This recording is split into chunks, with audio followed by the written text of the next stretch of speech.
Waste Punjab کے صدر رائے حسن نواز صاحب نہیں ہیں، جمشید دستی صاحب ہمارے مظفر گڑھ سے ایم این اے، ہمارے لطیف چترالی صاحب چترال سے ایم این اے، ہمارے رائے حسن نواز صاحب،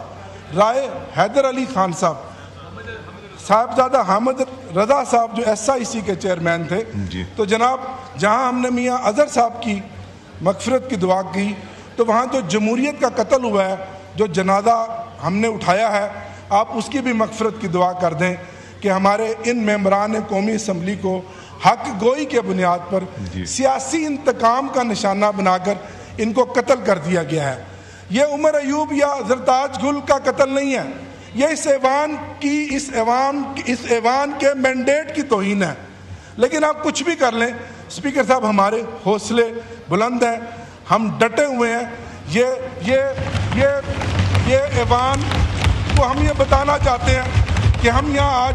ظلم کے خلاف کھڑے ہیں، ہم خاموش نہیں ہیں،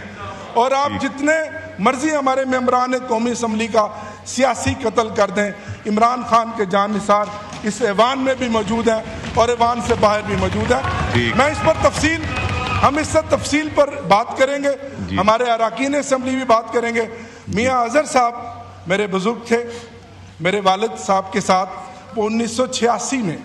جب وہ لاہور کے میئر بنے تو میرے والد ملک صلاح الدین ڈوگر ملتان کے میئر منتخب ہوئے،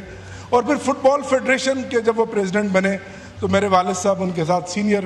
وائس پریزیڈنٹ تھے، اور پھر 1990 میں وہ اسی ایوان کا حصہ بنے اور ایم این اے بنے۔ اب اس الیکشن میں جب عوامی مینڈیٹ پہ ڈاکہ ڈالا گیا، اپنے بیٹے حماد اظہر کی سیٹ پر باوجود اس کے کہ وہ بیمار تھے وہ منتخب ہوئے، اور وفات سے چند دن پہلے بھی اسپیکر صاحب میری ان سے بات ہوئی، اور وہ یہاں جب آتے تھے تو جب وہ بیٹھتے تھے اس ایوان میں اور جو تحریک انصاف کے ساتھ جو سیاسی انتقام اور جو ظلم اور بربریت تھی تو وہ حوالہ دیتے تھے کہ میں نے جو ساری زندگی سیاست کی ہے وہ بڑی وفاداری کی ہے، بڑی روایات کی ہے اور برداشت کی ہے۔ اب جو حالات ہیں، آپ مجھے بلاتے تو ہیں لیکن میرا دل نہیں کرتا کہ میں اس جعلی ایوان کا حصہ بنوں۔ اور ایک بار اسپیکر صاحب کچھ دن پہلے جب ہم اڈیالہ جیل کے باہر گئے اور بہت سارے ایم این اے ساتھی میرے یہاں موجود ہیں ان کے ساتھ تھے، تو جب پولیس جس طرح ہم پر آئے روز لاٹھیاں برساتی ہے تو اس بزرگ کو بھی نہ دیکھا اور ان پر بھی ڈنڈے مارے گئے، اور وہ بھی ہمارے ساتھ اسی طرح زخمی ہو کر آئے۔ یہ فسطائیت کی ایک بدترین مثال ہے، اور آخری دن خاص طور پر میں بات کرنا چاہتا ہوں، آخری دن انہوں نے اس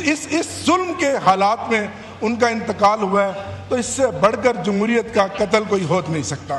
تو میں شاندار الفاظ میں ان کو خراج تحسین پیش کرتا ہوں، وہ میرے بزرگ تھے اور دعا گو ہوں، اور بالخصوص ان کے بیٹے حماد اظہر صاحب سے میں اظہار تعزیت کرتا ہوں کہ اللہ تعالیٰ ان کو اور ان کے خاندان کو جوار رحمت میں جگہ عطا فرمائے۔ بہت شکریہ۔ شکریہ جی۔